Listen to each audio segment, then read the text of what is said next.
لەسەر ئەم پرسە میوانێکم هەیە شێروان شەمێرانی نووسەر و شرۆڤەکاری سیاسی لە سلێمانیەوە لەگەڵمە. بەڕێز کاک شێروانم کاتت باش. وەکە بینین جۆرێک لە دابەشبوون لە نێو ماڵی شیعەکان لە نێوان هێزە سیاسی شیعەکان کە ئەوسا چوارچێوەی هەماهەنگیان پێکێنابوو دروست بووە. سوودانی لە بەرەیەک و گروپەکانی دیکە لە بەرەیەکی دیکەن. پێت وایە کامیان ئەتوانن زۆرینەی یان کوتلەی زۆرینە پێک بهێنن بۆی حکوومەتی داهاتوو دروست بکەن؟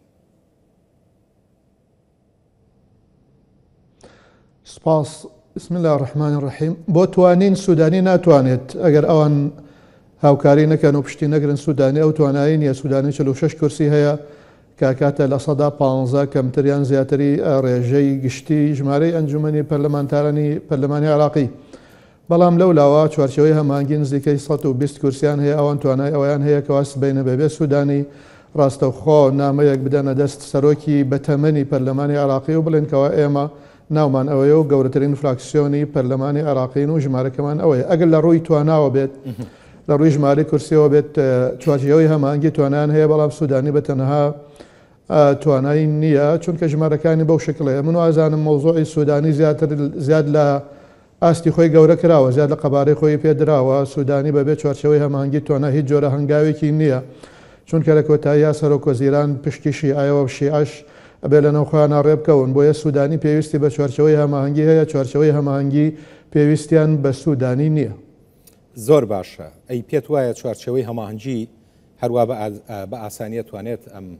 بابەتە تێپەڕێنێت لە کاتێکە هەم هەڕەشەی ئەمریکایان لەسەر هەندێک لە گروپەکانی نێو چوارچەوەی هەماهەنگی هەم معادلەیەکی هەرێمیش هەیە لە ناوچەکە کە کاریگەری لەسەر دروستکردنی حکوومەتی داهاتووی عێراق بێت. دوو هۆکاری ڕاستەخۆ هەن کاریگەریان هەیە لەسەر پێکێنانی حکوومەتی عراقی. یەکەمیان ئەمریکیەکانن، دووەمیان ئێرانیەکانن. ئەو بارودۆخی کەوا ئێستا لە ڕۆژهەڵاتی ناوەڕاست و لە عێراقی شەهاتۆتە ئاراوە بە ئەوەی کەوا ئەمریکا بە تایبەت ترامپ ئەوێ سیاسەتێکی تایبەت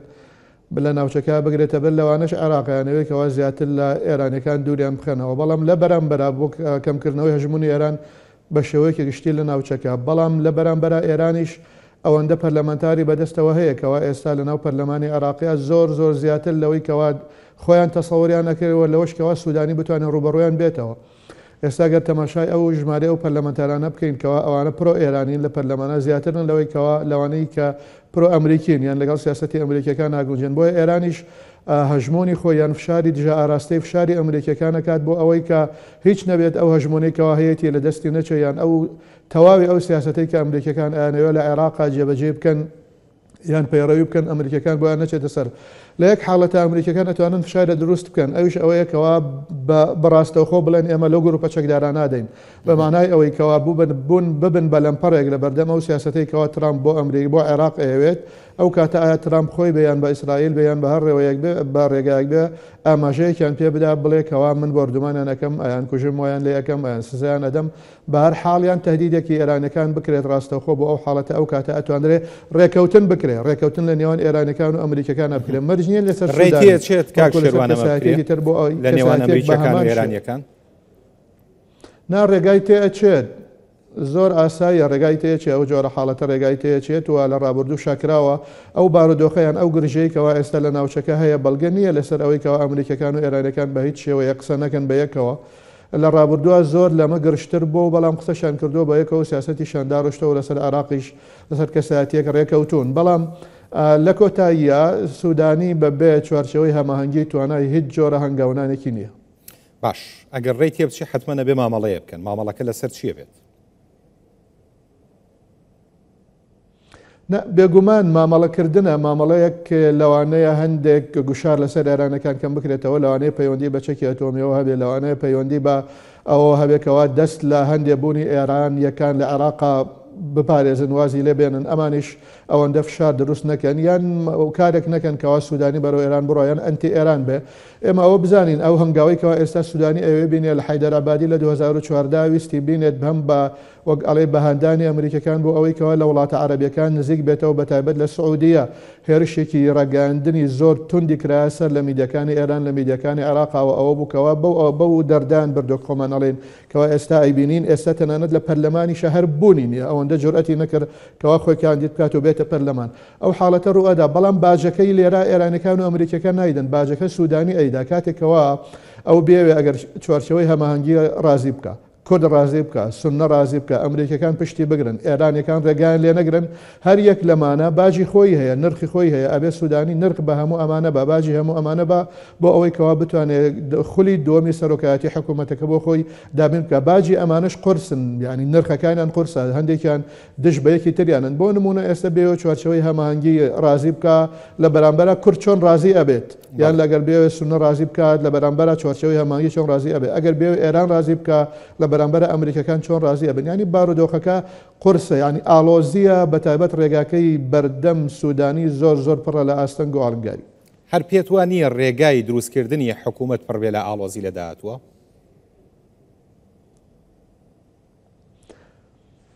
ئەزمموی عێراق خۆی بۆ خۆی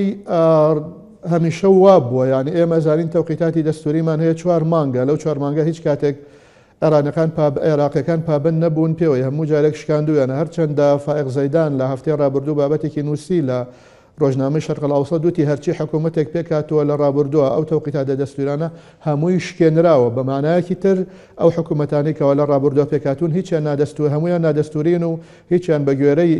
ڕێکارە دەستوریەکان پێک نەهاتوون و ئەم هەڵبژاردنشکەوە ئێستا کراوە هەمان کات ئەو تەوقیتێکەوە ئێستا هەیەی 11 ئەویش نادەستوریە بۆیە پێک نایەت لە 4 مانگ زیاتری ئەخایەنێ ئەوە بێگومان بە لە ئەوە بەتایبەت لەو بارودۆخێکەوە ئێستا هەیە لە ناوچەکە زۆر قورسترا سوودانی ئێمە بزانین 46 کورسی هەیە 46 کورسی 15% پەرلەمان ئەکا و ئەوەشیکەوە ئەوترێ ملیۆنێک و 300,000 400,000 دەنگی هێناوە ئەوە بەڵگە نییە لەسەر ئەوەی کەوا سوودانی ترک فراکسیۆنێکی گەورەیە و ئەبێت ڕێگای لێ نەگیرێ و بە ئارزوی خۆی هەر شتێک بێوە بیکات لە 2014 نوری مالکی نزیکی 700,000 لە 2010 ئەیاد علاوی نزیکی 650 بۆ 700,000 هێنا بەڵام هیچ کامێکیان نەیانتوانی ببن بە سەرۆکوەزیران چونکە شیعەکانیان لایەنەکانی تر پێیان قبوڵ نەبوو ئەگەر بەوە بێ پارتی لە 5 محافظە ملیۆنێک و 100,000 دەنگی هێناوە بە لە کاتێکەکەوە تەنها پارێزگای بەغدا بەقەدەر هەموو هەرێمی کوردستان ڕێژەی دەنگدەری هەیە سوودانی بە بەغدا و بە 15 پارێزگاوە اینجا ملیۆنێک و 400,000 هێناوە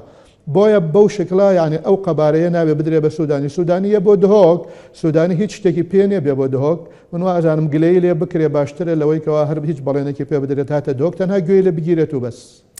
زۆر باشە باسی لە گروپە چەکدارەکان کرد گروپە چەکدارەکان زیاتر لە 45 کورسیان هێناوە لەم هەڵبژاردنە پێت وایە ئەو دەنگە ئەبن کە کاریگەریان لەسەر دروستکردنی حکوومەتی داهاتوو هەبێت نە بێگومان ئەوان لە کۆتاییە پەرلەمەنتارن و پەرلەمەنتاری شیعەن و لەوانن کەوا ئەبێ ڕێزامەندیان وەربگیرێ بۆ ئەوەی کەوا فراکسیۆنی گەورە لەناو پەرلەمانی عێراقا پێک بهێنرێ و ئەو گروپە چەکدارانە بەشێکن لە چوارچەوەی هەماهەنگی بەشێکن لە حەشدی شابی چوارچەوەی هەماهەنگی تەنها ئەوانین ئەمەر حەکیمە نووری مالکیە ئەوانش بۆ خۆیان لە چوارچەوەی هەماهەنگیان و بە هەمویانەوە نزیکەی 120 کورسیان هەیە کاریگەری ڕاستەوخۆیان ئەبێت لەسەر پێکێنانی حکوومەت و لەسەر داڕشتنی سیاسەتی حکوومەتی داهاتوش مەگەر خۆیان بپارێزن هەندێک خۆیان بخەنە کەنار بە پەنهانی شتەکان بکەن نەک بە ئاشکرا بۆ ئەوەی کەوا لە تووڕێی ترامپ تۆزێک بەدوور بن باش ئەمریکا حتمما بە ناردنی نوێنەرێک زیاتر هاتە پێشەوە لە عێراقا کە ئەوێت دەستی هەبێت لە ڕەسمکردنی داهاتووی عێراق لە حکوومەتی عێراق پێت وایە ئەمریکا هەروە بە ئاسانی واز ئەهێنێت و کاریگەری نابێت لەسەر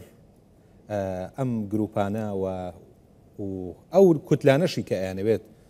زۆری نەدروست بکەن و حکوومەتی داهاتووی عێراق دروست بکەن نە ئەمریکا وازیان لێ ناهێنێەوە ئەمریکا پاشەکەش ناکات ئەمریکا سیاسەتی خۆی هەیە ئەگەر لە ڕابردووە سیاسەتەکەی ئەوە بوو بێکەوە ئەمان عێراقیان ڕزگار کردووەنا ئێستا ترام سیاسەتی تری هەیە پەیوەندی بە داڕشتنەوەی سە لە نوێ تەواوی ڕۆژهەڵاتی ناوەڕاستەوە هەیە و پەیوەندی بە میزاجی ترامپ خۆیەوە هەیە کەەوە میزاجێکی ئابوووریە و تەنها بە دوای قازانج و زەرەراگەڕێ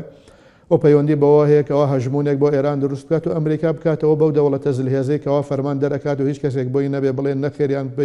بۆی نەبێ بڵێ لەل ئێرانی شێکێک بێ لەوانە لە برەوە وازی لێ ناهێنێ ناردنی نوێنەریان نەناردنی ڕاستە بەڵگەیە لەسەر ئەوەی کەوا زیاتر گرنگی پێ درێ بەڵام لە کۆتایە سەفارەت ئەویش خۆی بۆ خۆی کەم نییە لە عێراقا فشارخستنە سەر گروپە چەکدارەکان تەنها بیانی مەگەل لە ڕێگەی سزادانی ئابوووریەوە یان لە لێدان بێ بەڵام لە ڕابردووە ئەمریکا فشاری ئەخستە سەر سوودانی بۆ ئەوەی کەوا بە تەمای ئەوەی کەوا بمێنێتەوە بۆ خوری داهاتوو یان لە عێراق نەدرێیان بردومان نەکریان هەر شتێکی تر ئێستا ئەو بارودۆخە نەماوە ئێستا بارودۆخێکی زۆر حساسە من ئەزانم لە ڕێگای سیاستەوە زیاتر ئەکرێ ئەمریکیەکان مامەڵاکەن لە ڕێگای دبلۆماسی و ئابووری و سیاستەوە مامەڵاکەن زیاد لەوەی کە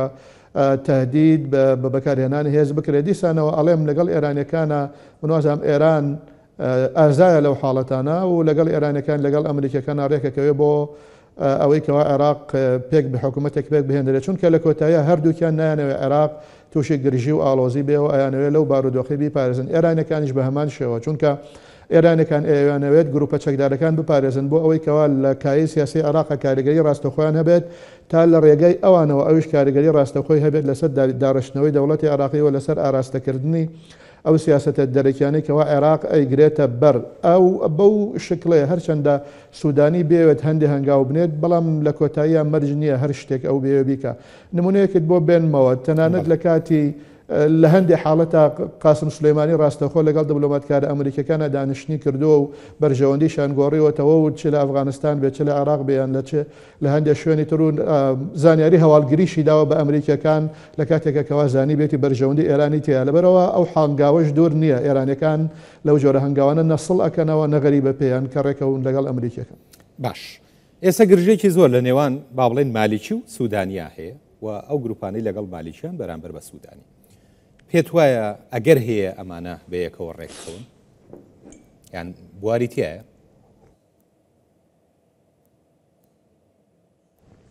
مالێکی نەک مالێکی بە شێوەیەکی گشتی چوارچەوەی هەماهەنگی من یەکێ لە سیاست مەدارێکی غێرە عێراقی ڕۆژێک ئەمەی پێوتم کە باسی سوودانیمان کرد من وتم چوارچێوەی هەمانگی ماوە نادەن مۆڵەتی سوودانی نادەنکەوە تا سەرکەوتوو بێ لە ئیدارەکردنی حکوومەتی عێراقی ئەوش وتی منیش ئەزانم و بە چوارچەوەی هەماهەنگیشم وتووە